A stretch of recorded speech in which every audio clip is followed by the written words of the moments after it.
Nous allons commencer donc cette réunion, ce congrès d'Angers, qui est à la fois un congrès du Comité français pour la réhabilitation psychosociale, c'est-à-dire REHAB, dont vous avez l'habitude, et également donc le congrès annuel de Santé Mentale France, puisque nos deux organisations, comme va nous le dire Elisabeth, vont bientôt fusionner. Je passe la parole donc maintenant à Elisabeth Giraud-Barraud, présidente du Comité français pour la réhabilitation psychosociale.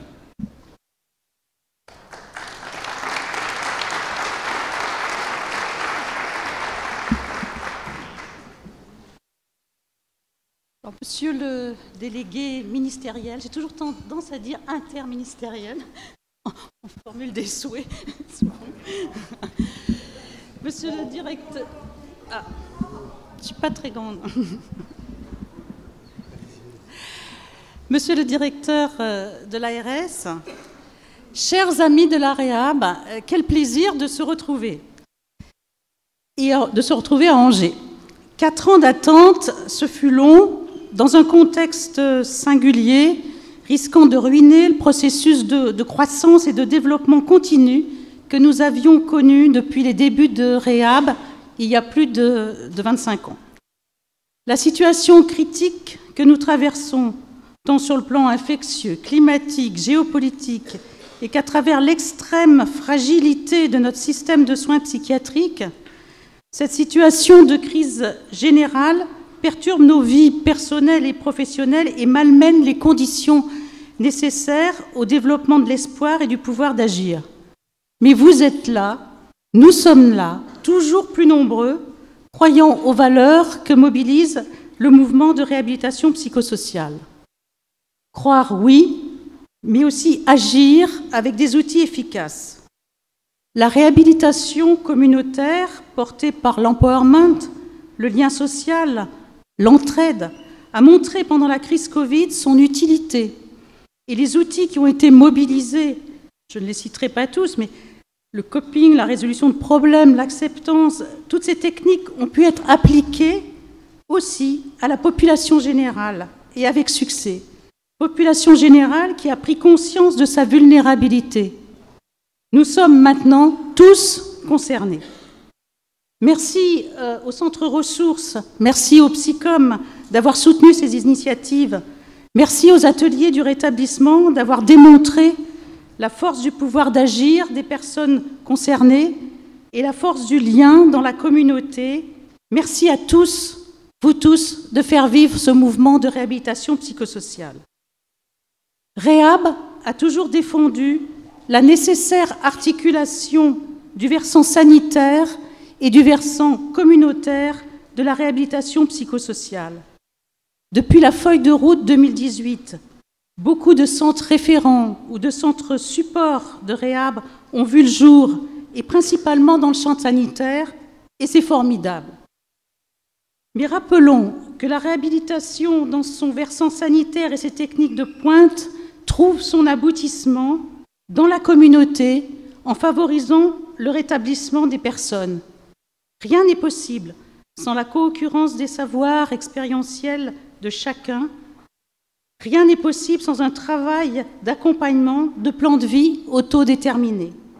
Cette posture des soins et services orientés rétablissement, fondée sur la reconnaissance de la capacité d'agir des personnes, l'expression de leurs besoins, fondée sur leur implication à tous les étages de décision et sur l'ouverture dans la communauté, va bien finir par transformer les institutions encore trop resserrées sur elles-mêmes. Cette posture orientée rétablissement est, à notre sens, l'avenir de la psychiatrie et des interventions de l'accompagnement, l'essence d'une politique de santé mentale, de la prévention à l'inclusion.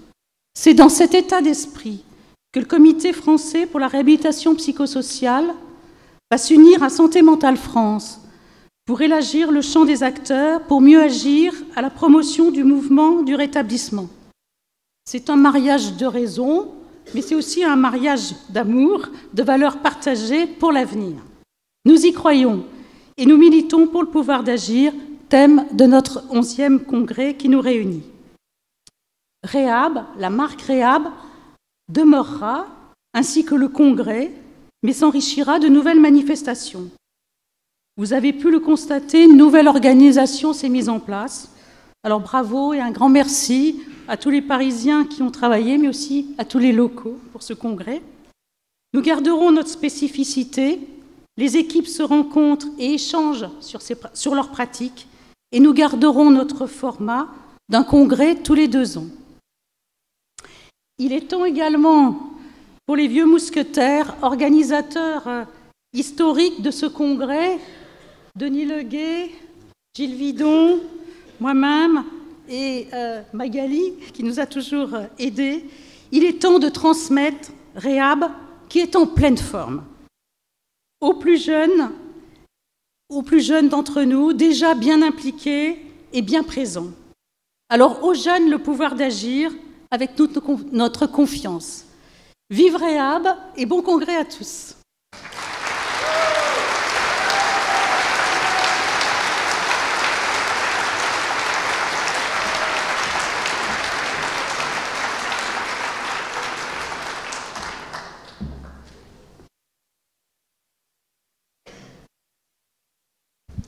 Merci à vous, ça fait chaud au cœur. Monsieur le délégué interministériel,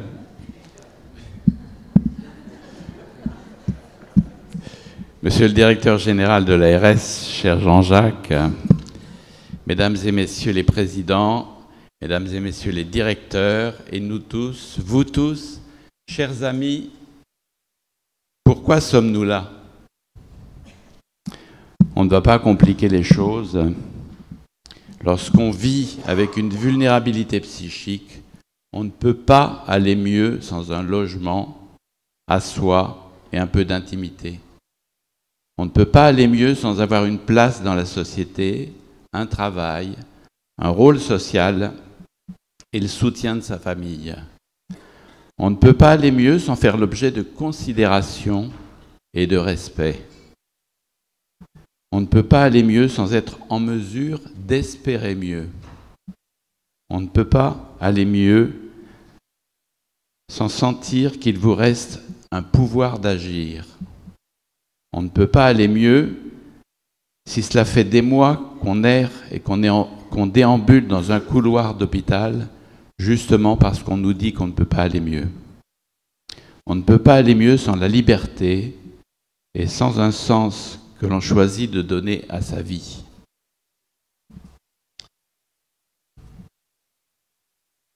Ce qui nous rassemble aujourd'hui, c'est dans la réponse à ces questions, ce qui fait pour nous cause commune.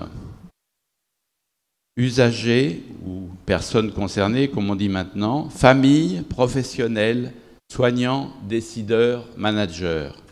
Cause commune, oui, pour dire que nous ne venons pas ici à REHAB avec Santé Mentale France pour défendre un quelconque précaré, mais pour nous hisser au-delà de nos intérêts particuliers, à la hauteur des enjeux humains qui illustrent de façon paradigmatique les problématiques de santé mentale. La maladie est là, certes, c'est factuel, mais la société, de son côté, pèse, et pas toujours dans le sens d'une ouverture, d'une écoute, d'un soutien, d'une inclusion. Mais parfois si. Et c'est ce qui inspire notre engagement. Comment, par exemple, et c'est tout simple, ne pas aller mieux quand on vous sourit? Alors pourquoi sommes-nous là? D'abord, comme l'a dit Elisabeth, pour partager ses convictions, pour promouvoir cette vision de la santé mentale et de la psychiatrie, constater qu'entre professionnels, familles, usagers, nous nous accordons facilement sur l'essentiel. Une orientation humaniste, le souci prioritaire de l'accueil, de l'attention portée à l'autre, l'écoute de ses difficultés, le soin apporté aux conséquences concrètes, parfois lourdes, de la maladie. Le soin qui implique d'abord l'accès au système de soins, la rigueur clinique, la thérapeutique personnalisée, la précision dans l'approche relationnelle et technique. Bien sûr, tout cela dépend de chacun des professionnels, individuellement, mais dépend tout autant, sinon plus, du système de soins, de ses moyens et de son organisation. Mais aussi, à côté du soin de santé, l'importance de l'accompagnement, l'importance de tous les registres que nous avons évoqués au début de notre propos, la volonté de diminuer les contraintes, d'aplanir les obstacles, de faire aboutir les projets. Et on voit là toute la richesse de ce que peuvent apporter les solutions construites avec les lois de 1975, de 2002, de 2005. Et l'on mesure aussi, par exemple, tout ce que pourra permettre la nouvelle PCH aide humaine pour la dynamique des parcours de vie. Mais il nous faut rester conscient que ce soin que l'on dispense, le cure, et ce soin que l'on apporte, le prendre soin, le care, sont vains s'ils ne sont pas inspirés par la dynamique de rétablissement conçue et portée par la personne elle-même. Encourager, protéger, certes, mais seule à pouvoir trouver en elle la direction qu'elle souhaite prendre et la force pour y parvenir.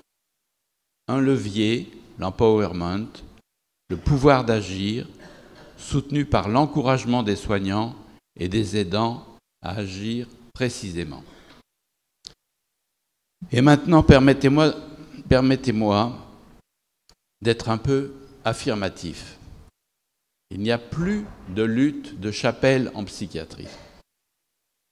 Les professionnels s'accordent sur une pratique intégrative, c'est-à-dire intégrant au mieux l'ensemble des stratégies thérapeutiques à disposition pour les mettre en œuvre avec discrimination en fonction de la nature des situations rencontrées. Il n'y a plus de vision totalisante, plus de théorie globale, plus d'ambition définitive. Autrement dit, chaque approche a sa place et il convient d'être pragmatique et ouvert pour se donner les meilleures chances d'intervenir à bon escient. Cette vision, humble devant la complexité du réel, devant sa multifactorialité, devant son humanité, elle vient de loin. Déjà présente avec Philippe Pinel, elle persiste en contrepoint, en parallèle de la longue marche de cette objectivation de la maladie tout autant nécessaire.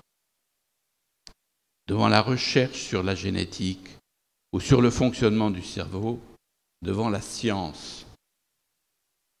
Et à chacune des avancées de cette science, qui pourrait la faire apparaître comme définitive, cette vision parallèle se rappelle à nous comme une évidence.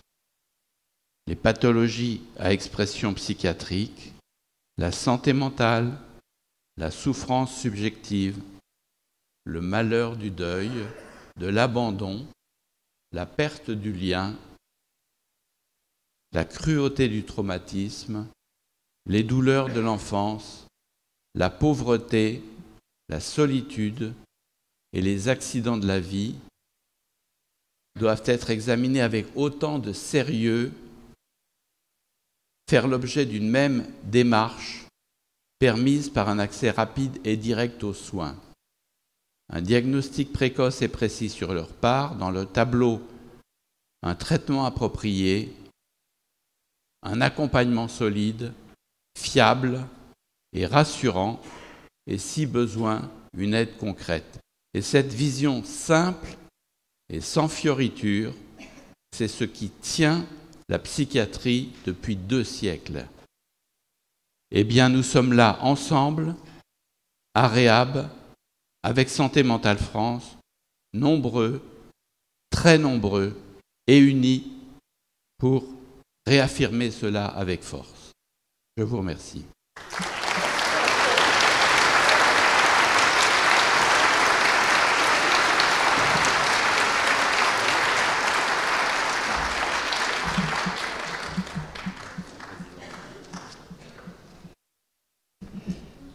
Bon, je vais remonter un peu le micro. Madame la Présidente, chère Elisabeth Giraud-Barraud, Monsieur le Président, cher Denis, monsieur le délégué ministériel, chères toutes et tous, bienvenue tout d'abord à Angers et en Pays de Loire qui pour 2 jours vont devenir la capitale nationale et européenne de la réhabilitation sociale. Bravo également aux organisateurs pour la qualité de ce qui va vous être proposé pendant ces 2 jours sous forme de sessions plénières, de symposiums, d'ateliers, de débats, de posters, à la fois sur l'état des lieux, les différentes pratiques, la recherche en matière de réhabilitation psychosociale à destination de tous les acteurs concernés, et ça a bien été dit par Denis et Madame la Présidente, à la fois les soignants, les partenaires, mais bien entendu toutes les personnes et leurs proches qui sont concernés. Je pense que vous avez beaucoup de chance et on sera très à l'écoute à la fois de vos échanges, mais également des propositions qui vont remonter de ces 2 jours extrêmement intéressantes. Je ne vais pas vous faire l'affront d'essayer de définir ce qu'est la réhabilitation psychosociale parce que vous la pratiquez au quotidien, parce que vous la vivez, mais au fond, c'est à la fois une approche thérapeutique d'ensemble et une diversité d'outils, de programmes, de stratégies qui vont permettre à la personne d'acquérir ou de retrouver des capacités cognitives, relationnelles, professionnelles, et ainsi concourir à son rétablissement et à son inclusion sociale. Je pense très sincèrement qu'il n'y a pas de fatalité et que cette dynamique qui vise d'abord à valoriser les capacités, les potentialités, les capacités, plutôt que de partir des difficultés ou des incapacités, est absolument essentielle. C'est finalement à la fois un ensemble d'actions de soins à l'attention de la personne qui souffre de troubles psychiques et un ensemble d'actions en direction de la société afin qu'elle soit porteuse et plus apte à accueillir. Si on se place du côté des soignants, vous le savez, les moines taoïstes, 4 siècles avant Jésus-Christ, nous rappelaient que le médecin soigne la maladie, le bon médecin soigne le malade et le grand médecin soigne la société. Et c'est bien dans cet environnement-là, je pense que votre action se déploie.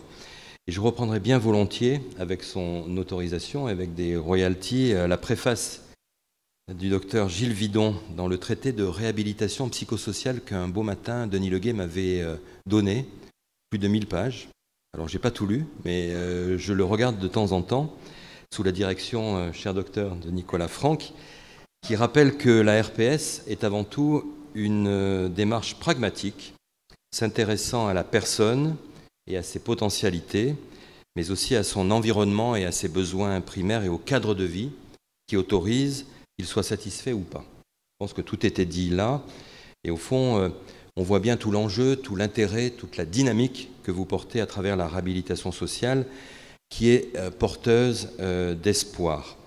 C'est vrai, et je pense que le professeur Bellivier pourra le confirmer, les soins de réhabilitation psychosociale ont été trop longtemps absents du cadre et des textes et de la politique de santé mentale, et finalement assez peu développés, même si peut-être certains la pratiquaient sans forcément l'avoir théorisé dans les pratiques cliniques psychiatriques en France. Je crois pouvoir dire que maintenant c'est très officiellement reconnu, à la fois inscrit dans Ma Santé 2022, dans la feuille de route nationale psychiatrie et santé mentale de juin 2018, et puis par des orientations nationales qui doivent nous permettre de considérer que ce n'est plus une approche parmi d'autres, une ressource parmi d'autres, comme une forme d'alternative thérapeutique, mais vraiment doit être reconnue comme une dimension incontournable des soins psychiques aux personnes présentant des troubles sévères, et donc à part entière, moteur, acteur,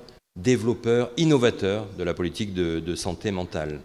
Alors c'est vrai que cette offre de soins qu'elle représente n'est pas encore disponible partout, et j'y reviendrai parce qu'elle nécessite un changement de culture, de posture, de compétences, de moyens, une rigueur de procédure et une insertion dans l'offre de soins existante.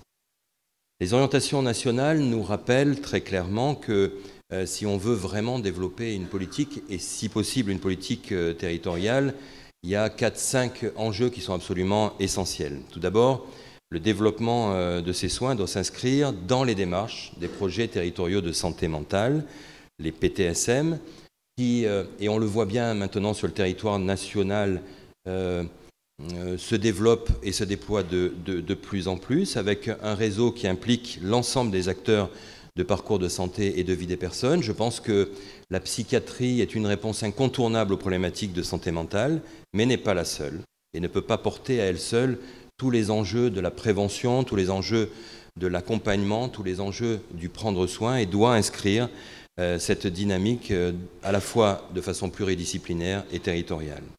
Les publics cibles, évidemment, toutes les personnes concernées, touchées par des troubles psychotiques, qui incluent les jeunes suspects d'émergence d'une psychose, les troubles bipolaires, certaines formes de dépression, certains troubles du spectre de l'autisme. Au fond, l'offre que apporte la réhabilitation sociale, c'est d'être à l'écoute, et Denis Le Guy l'a très bien dit, d'être à l'écoute tout simplement des personnes et de leurs proches qui, à un moment de leur vie, peuvent se trouver confrontés à des difficultés.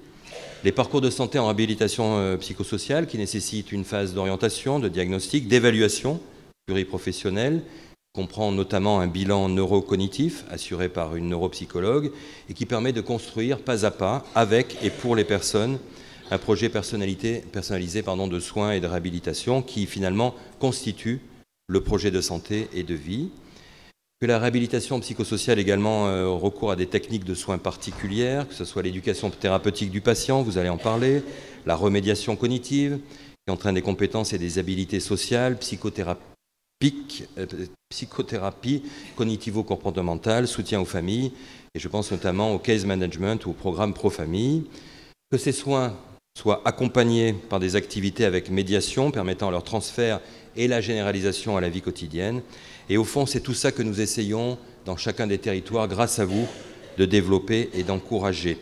En Pays de Loire, cela a été dit, nous avons la chance d'avoir un centre support qui est coporté par le CHU de Nantes et le CREPSI. 9 centres de proximité ont été créés dans les établissements publics, ça veut dire au moins un par département, pour essayer de couvrir de façon les plus homogènes possible les différents champs de la réhabilitation psychosociale. Et ici, je veux profiter pour vous rendre hommage, toutes et tous, à la fois les acteurs de la réhabilitation sociale, mais d'une façon générale, toutes celles et tous ceux qui prennent soin des enjeux de santé mentale.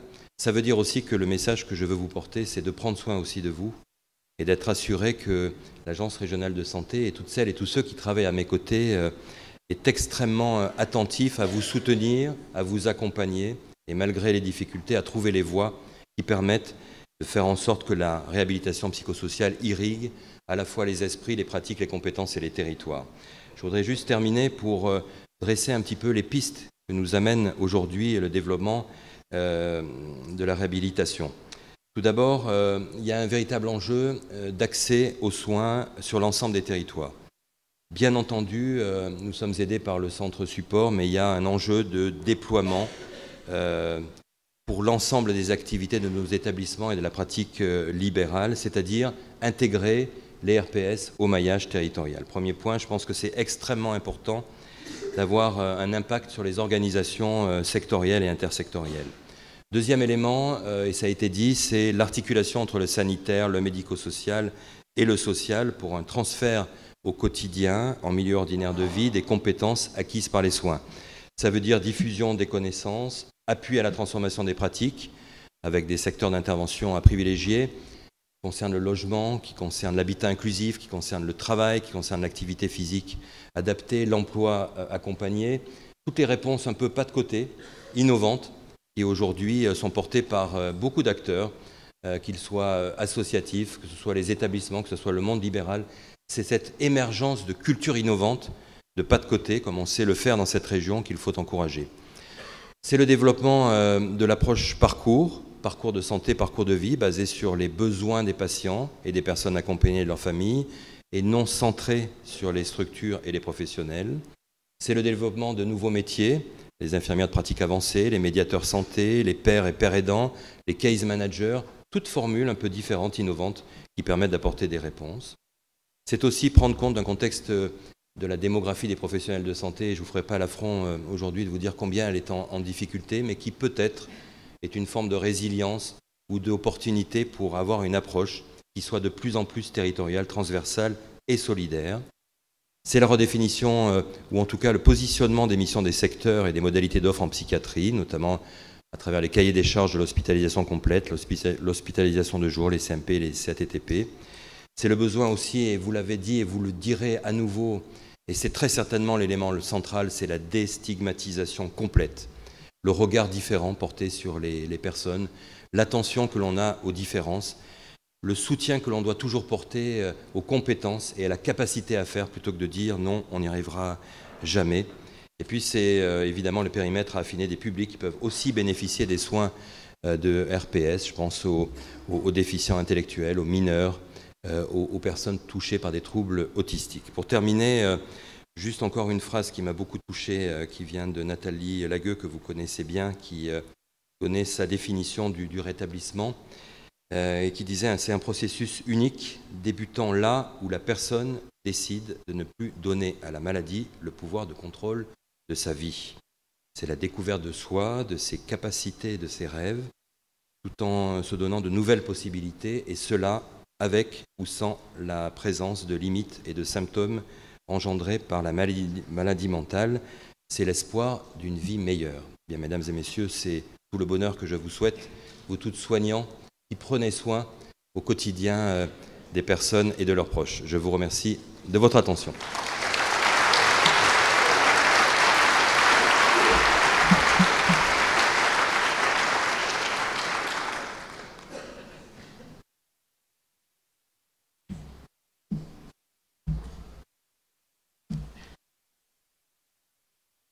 Je vais demander maintenant aux participants à la table ronde de monter sur la scène pour pouvoir commencer donc cet échange autour de la question de l'implémentation des techniques et des outils de la réhabilitation psychosociale.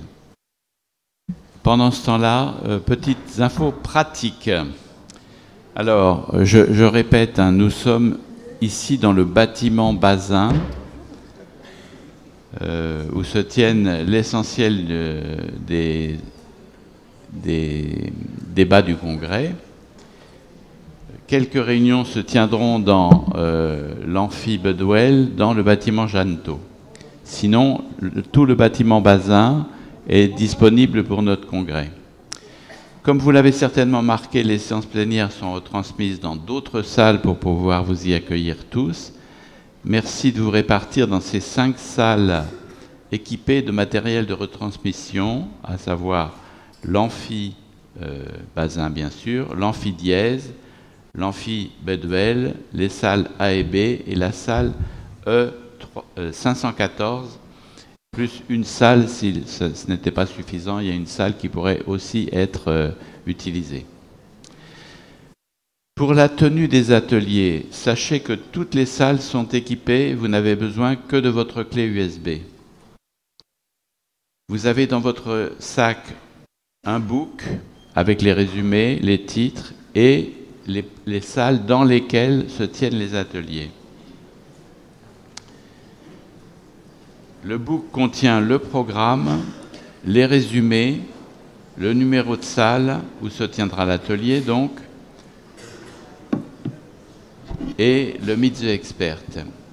C'est aussi ce programme qui est imprimé que vous avez dans votre sac, mais ce n'est pas forcément la toute dernière version parce qu'il a pu y avoir des ajustements de dernière minute et donc le programme exact qui est celui qui se tiendra, vous pouvez y avoir accès sur le site de Santé Mentale France à partir du Wi-Fi qui est disponible dans l'ensemble du bâtiment.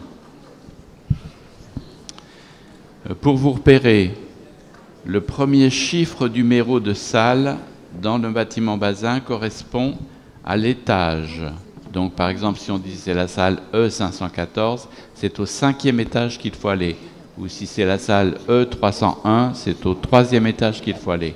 Vous parcourez le couloir et vous tombez sur la salle dont vous avez besoin.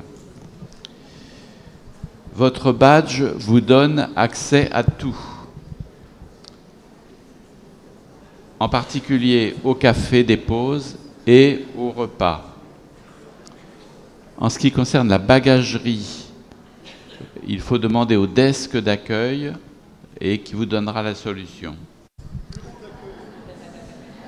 si l'on veut.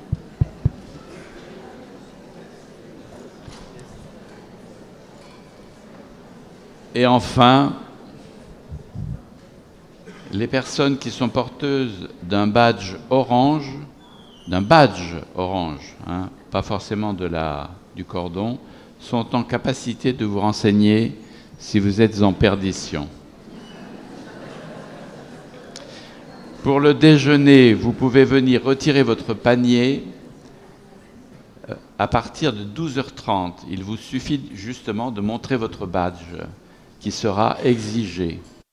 Merci de poser vos sacs vides ensuite dans les poubelles prévues à cet effet ou de les redonner au traiteur qui s'est engagé à les reprendre. Mais il y a pas mal de poubelles un peu partout sur le campus et donc vous pouvez également les utiliser.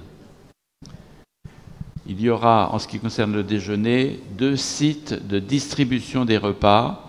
Un qui se situera dans le bâtiment principal, dans le couloir principal, dans le hall, et un qui se situera au niveau de l'ancienne cafétéria, qui se trouve sur ma droite, sur votre gauche actuellement, où il y a un petit kiosque, mais il y aura aussi donc une distribution des repas à cet endroit-là. Voilà, je pense que j'ai tout dit. Nous vous souhaitons d'excellents travaux et un bon séjour à Angers. Profitez des stands, profitez des rencontres avec les auteurs, profitez des ateliers, des conférences et de la célèbre douceur angevine.